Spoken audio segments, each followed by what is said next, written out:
The latest weather, traffic, and news updates online at 560theanswer.com. Now, from the Signature Bank Studios.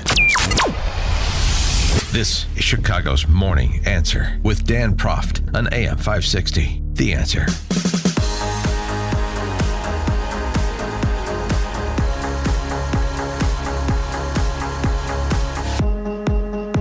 Top of the morning, Dan Proft here. So,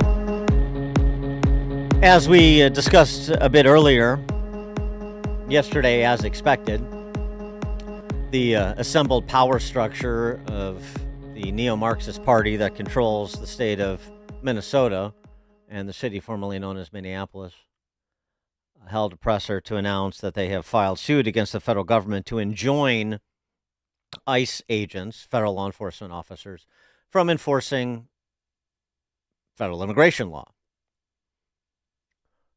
Jelly Belly here, along with Kwame Raoul, Brandon Johnson, did something approximating what Minnesota did as well, filing suit, claiming illegal actions taken by federal immigration officers. Federal immigration officers deployed to Minnesota to enforce federal immigration law constitutes an invasion, according to Pajamas Boy Jacob Fry. What people are dealing with, man. Yeah. I mean, we don't use the word invasion lightly. What we are seeing is thousands, plural, thousands of federal agents coming into our city. And yeah, they're having a tremendous impact on day-to-day life. And it's a negative one. And whether that's kids that are trying to get to school or businesses that are trying to open, that's police officers that are responding to 911 calls. It's just about being able to conduct daily life right here in our city. And look, this is not about fraud. When you have a fraudster, you investigate, you charge, you prosecute, you hold the person accountable, and then they get put in jail. As an individual, they get put in jail. We'll get to the fraud thing in just a second there, Pajamas Boy. But when it comes to the impact on daily life, not that anybody from the Minnesota Political Press Corps would press the issue, but just a sampling of the individuals that ICE has apprehended per their 2,000 agent surge in Minnesota, which is now seeing reinforcements en route. Bill Malusian reporting from Fox, as we brought you yesterday. Just an example. There's about, dozen and a half examples. A Laotian illegal alien convicted of strong-arm sodomy of a boy and strong-arm sodomy of a girl with a deportation order that's 7 years old since 2018. Another Laotian illegal convicted of strong-arm rape, aggravated assault with a weapon, and strangulation with a deportation order since 2012. Another Laotian illegal convicted of rape with a weapon, and sexual assault with a deportation order that's, almost 30 years old, since 1996, because, we've been real serious about enforcing federal immigration law. A Mexican illegal alien convicted of sexual assault of a child and DUI with a deportation order since 2016. A Somalian illegal alien convicted of homicide. A Salvadorian illegal alien convicted of 3 counts of homicide with a deportation order since June of last year. A Mexican illegal convicted of homicide, previously deported in 2002. A Sudanese illegal convicted of homicide. I can go on. How do removing those people improve or not improve public safety? How does that impact daily life, Mayor? That didn't get asked, right? And if federal law enforcement doesn't do that, remove these people that you do want removed or you don't, I don't know. Walls? Fry? Anybody? You want them here or there in Minneapolis, or you don't? What was formerly known as Minneapolis? Do you want them there or not? If you don't want them there and federal immigration law officers aren't going to do it, who is? You? I mean, I don't mean to go full Colonel Jessup here, but you, Fry? You, Walls? Who's going to do it? And as to the fraud piece, because Fry made the rounds on the Sunday talkies, and he was asked about that on Meet the Press. He pretends to take the fraudsters seriously just the way he pretends to take people in this country illegally who pose public safety threats or national security threats seriously, and he takes neither seriously. Let me ask you about the leadership in your state. Dozens of people in Minnesota have been charged and convicted with stealing millions of dollars of taxpayer money for government programs. Do you think Governor Walz did enough to stop the fraud in your state? And do you support his decision not to run for re-election? Well, look, Governor Walz is the reason that we've got paid family leave in Minnesota. He's the reason we've got free school lunches. Him and I, we've been through thick and thin. But did he do enough to combat fraud, over these Mayor? last 5 years. Did he do enough to combat fraud? Look, obviously everybody could have done more to prevent fraud, and I think that's a fair point to make. Do more to prevent fraud, and you look what he's doing right now. He's setting up a whole bunch of infrastructure to do that. And by the way, what he's doing right now, you just said, is establishing new and exciting benefits programs for people to fraud. That's what I just heard. Just like is happening in New York. We talked about yesterday. Mamdani and Hochul there, $4.5 billion more for home-based daycare centers. Oh, gee.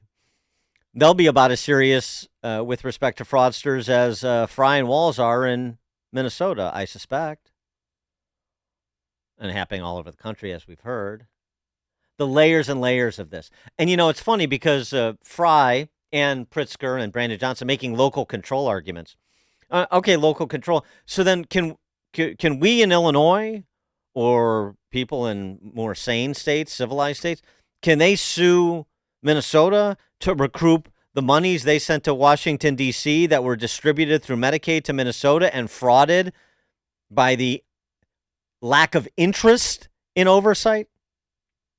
10 years of reporting, as we've discussed, local affiliates, YouTubers, everyone in between, News Nation in the last couple of weeks. All of this documenting the fraud and no action taken until, 2 days ago in this generic infrastructure that's supposedly being set up. Local control, we want our local dollars back from the Minnesota authorities who allowed our money to be frauded. How's that sound, Jake? Timmy? For more on the topic, we're pleased to be joined by Bill Glahn. He is a policy fellow with our friends at the Center of the American Experiment. He's a contributor to Powerline blog, powerlineblog.com. Bill, thanks for joining us. Appreciate it. Thanks for having me. The response, let's start with the response that Jacob Fry gave in terms of the fraud, that the serious steps they're taking, many people have been indicted and more will be as is appropriate. And let's focus instead on the new and exciting benefits that have been incurred, family leave and free school lunches. By the way, the school lunch program is also a federal program, at least in part. Free or reduced school lunch programs. That's backed by the feds. So what is the state of play there under Tim and Jake? Yeah, well, the dozens of people who have been convicted, that was all done by the U.S. Department of Justice, the local U.S. attorney. And in some fairness, the local U.S. attorney under Biden and now under Trump has been pursuing these cases and getting these convictions. The state isn't doing anything. When Jacob Fry speaks of the infrastructure being put in place by Governor Walz to fight fraud, infrastructure is just a code word for hiring more bureaucrats. Yeah. So they're putting more people on the payroll. There's not a shortage of people on the Minnesota state government payroll. It's not too few people. It's too few people or anybody really willing to go after the fraud. They look the other way for the last pick a time period, 5, 6, 7, 10, 15 years. And now, belatedly, when this is threatening re-elections in 2026, they decided something must be done, or the appearance of something that must be done. So, yeah, you're exactly right. I listened to your intro, and they have never taken the fraud seriously. Now they just want to be seen as doing stuff. This invasion that they're talking about, I read the lawsuit that Mayor Fry signed on to, and you characterize it. It's suing the federal government for enforcing federal law. And I'm not a lawyer, but the 80-page lawsuit has almost no law in it. It's not saying, hey, they violated this, they violated that, and therefore this. It's just a long list of stuff that the feds have been doing that they don't like. So they talk about the 10th Amendment. You know, this isn't the Confederates in the Civil War. It's bizarre. They use that word invasion because, in my viewpoint, the feds are coming in as liberators, not conquerors. Yeah. Well, I mean, and federal jurisdiction over the enforcement of federal law. This is not a complicated concept. I mean, it's sort of center cut federalism here. Jacob Fry, they probably understand this, but they have to service all the feelings of the Chardonnay Antifa mobs that are on the streets of what was formerly known as Minneapolis now, I suppose. Yeah, you mentioned neo-Marxist. This really has the hallmarks more of late-stage Soviet collapse than anything new under the sun. It's just amazing. Test scores are down and falling for students. GDP is not keeping up with the rest of the nation. Minnesota went from one of the highest per GDP economies in the country to below average now. And people are fleeing. We have net outmigration from Minnesota. I know Illinois has the same issue, but This is a new thing for Minnesota. Yeah. And so you mentioned referenced this interesting piece by a Data Republican in a post that you made over a Powerline blog. We talked a bit about yesterday, and the term that she uses, sort of the self-generating term from biology, is you use whatever term you want, closed system, autopoiesis. The point is that what you have in Minnesota and what you have in Illinois is a power structure that uses other people's money to fund political stability, regardless of market feedback, regardless of the catastrophic results being visited upon so many of their residents, because, frankly, they have enough people who have bought into the idea of cheating the government before it cheats you, that they get away with it until they don't. And the interesting thing is that Tim Walz ultimately concluded, or the DFL Brain Trust ultimately concluded, that Tim Walz couldn't get away with it anymore. And I wonder if that is a hopeful note for you and for outsiders looking in at Minnesota. Well, we'll see. It could be a hopeful note depending on the results. But you mentioned that piece by Data Republican talking about how the system, the Democrats, their nonprofits, these activist groups that are on the street aren't taking in new information and making course corrections. Having Walz not run for re-election was a internal course correction for them. Yeah. But will it turn into an external? Will they actually reduce the fraud? But yeah, you're right. They could keep the whole house of cards afloat, or aloft, if you will, because of all the federal money. And the feds decided we're not going to fund fraud anymore. And now what you see with the mayor and what you see with the governor is just sheer panic, because the only way they kept this thing afloat was federal dollars. The federal dollars aren't going to be restored until the fraud ends, and the fraud was keeping the thing going. Yeah, and I mentioned something else you wrote about yesterday, but just to show you how, to demonstrate the incorrigible nature of this, that this is all about system equilibrium for those in charge.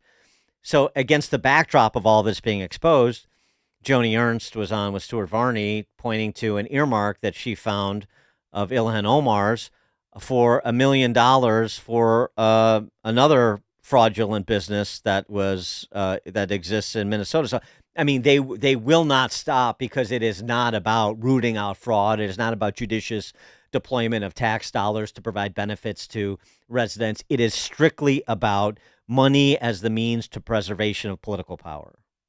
Exactly. They won't stop until they are stopped, until they're voted out of office or removed from office or forced not to run for re-election. So I think the idea is in Minnesota, they're going to try to bring in some fresh faces, or in the case of Amy Klobuchar, somebody they think is a safe pair of hands, who's got a high approval rating, who doesn't have an obvious connection to the frauds. Although you mentioned that earmark that Ilhan Omar, the senators from Minnesota, Klobuchar and Smith, both signed off on that earmark. So their hands aren't completely clean. Of course. But the layers of this too, we've spent a lot of time talking about it. You've been reporting on this, and Powerline contributors have for a decade plus, probably. It's just every time you turn around, there's like a new layer to this. And I saw Nick Shirley, cause celeb here at present, with his shaman on this, whistleblower David Hoke, talking about one other aspect of this. In addition to the daycare centers, in addition to the assisted living facilities, in addition to the medical transport, you also have translators. That Somali translators are being paid $100 an hour to act as translators between Somali residents of Minneapolis, the greater Minneapolis area, and doctors, for example. And so then the Somali translator gets paid by the city, state, federal government, the amalgam of the money. And then you turn that person over to the medical transporter, and then you turn them over to this. And so it's just one thing after another. It just piles up. Well, it's an integrated thing. It's a very diversified portfolio for these fraudsters. Warren Buffett would be proud of that aspect of it. But there was actually an investigation that took place 5-10 years ago in Minnesota called Pit Stop. And the idea was to stop PIT, provider, interpreter, transporter. So it's this integrated fraud where you would, as you described, you would have a transportation company, a van would come pick somebody up, transport them the maximum number of miles allowed under the reimbursement law. When they got to their medical appointment, the provider was in on the scam, and they would have to have a translator to translate between the immigrant patient and the medical provider. So it was holistic fraud. And that resulted in what in terms of enforcement? There were a few people. Again, a handful of people were prosecuted. The money never gets recovered, but a few people went to jail. But again, what we're seeing at the feds is finally we're trying to get at all of it, not just a little bit here, a little bit there. We're trying to wipe out fraud, not just chip away at the edges. Yeah, Bishop Robert Barron, who I didn't know his home state was Minnesota, but of course he has a presence. He did have a presence in Chicagoland before he took off for California to be elevated to bishop. He wrote this about the fraud in Minnesota. As we wrestle in my home state of Minnesota with the fact of deep corruption in the political and economic orders, I want to draw attention to the social justice dimension of the problem. And I love that he uses that phrase, sort of jujitsuing the left. He writes, Catholic social teaching has a good deal to say about official corruption, insisting that it undermines confidence in our leaders, compromises the integrity of our institutions of government, and subverts the rule of law. But even more importantly, it deeply harms the poor, stealing resources from them, increasing inequality, blocking essential services such as health and education. And if the widespread fraud in Minnesota is also present in a number of other states, we are dealing with a massive violation of human rights and a heinous attack upon the poor and the needy. This should not be a matter of partisan politics. It should be fought and those responsible for it brought to justice. But I like that aspect of it, and I hope, because there are some Republicans ambulating about in Minnesota, that they're making that exact point, is that you're frauding the taxpayers generally, but you're also frauding their good intentions to send their tax money to the state and local governments for the purposes of helping people that they think state and local governments are helping, but they can't because the money's being frauded. Well, he makes a good point, and Republicans in Minnesota are making that point. But also, interestingly enough, people on the left in Minnesota are making that exact same point. They want these programs to work. They want these programs to help the people intended. Unfortunately, the corruption in Minnesota is so great that these programs, and the mayor mentioned this paid family leave, the newest fraud, are being twisted to keep the people in power in power. So the repurposed, weaponized, the phrase of the day, weaponized against the state to keep the people in power, but not helping the people all those billions we're supposed to help. So what is the state of public opinion with respect to ICE's presence there against the backdrop of the killing of Renee Good. Do we have a situation where people are getting a distorted understanding of what the reality is in Minnesota in terms of popular opinion about federal law enforcement because of the nature of how things are reported and the hysterics of the Alinskyite professional protesters and so forth? Or is it really that decided against ICE such that there are political points to score and Republicans are running scared?